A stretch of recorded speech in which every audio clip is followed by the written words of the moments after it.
رافع يديني بوضعية الاستسلام وقلت له يا اخي انا عندي عيال وانت عندك عيال، انا وش سويت لك تبي تطلق علي؟ كان اشوفه يناظرني ومعصب ويقول انتو ملاعين. في عام 2006 بالرياض انتهى دوامي بالعسكرية، فتركت سيارة الشرطة حقت الدوام وجميع اسلحتي، من الاخير خليتهم في مقر الشرطة، ثم ركبت سيارتي الخاصة ورحت على طول للبيت، تروشت وغيرت ملابسي ثم انطلعت لأن كان عندي واجب عزا. بس باللحظة ذي صار شيء ما يخطر على البال ومرعب. تخيلوا وأنا عند الإشارة كان أشوف سيارة واقفة جنبي وصاحبها يناظر فيني نظرات جدا حادة، فجلست أناظر فيه وأشر له بيديني آمرني شفيك، فشفته ساكت ويناظرني يكمل بشكل مريب. فبعد ما ركزت انصدمت بانه ماسك بيدينا سلاح، وبعد ما افتحت الاشارة ومشيت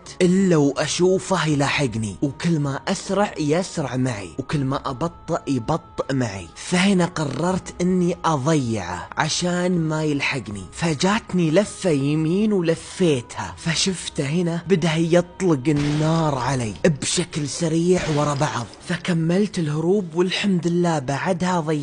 ولكن اللي صار بعدها ما يستوعبه العقل. انا مثل ما تعرفون شرطي، فجلست افكر بيني وبين نفسي ما ينفع اترك مجرم معه سلاح ممكن يأذي المواطنين، فعلى طول طلعت جوالي وبلغت اصحابي اللي بالشرطة وقالوا لي فعلا هذا مطلوب وجلسين نبحث عليه الحين. فهنا انا على طول رجعت ابي ادوره وجيت تحديدا عند مخرج 7، وفعلا كان يشوفني ويبتدي يطلق علي النار مرة ثانية. فهنا انا صرت اسوق السيارة ومنزل راسي والطلقات تجيني يمين ويسار، الين ما بعدها اضربت سيارتي بصبة عند مخرج 7 وتعطلت. كان اشوفه يوقف بوجهي وينزل من السيارة ومع السلاح، فنزلت له وانا رافع يديني بوضعية الاستسلام وقلت له يا اخي انا عندي عيال وانت عندك عيال، انا وش سويت لك تبي تطلق علي؟ كان اشوفه يناظرني ومعصب ويقول انتو ملاعين، وبدأ يسب وايضا بدأ يطلق النار. فهنا انا على طول بديت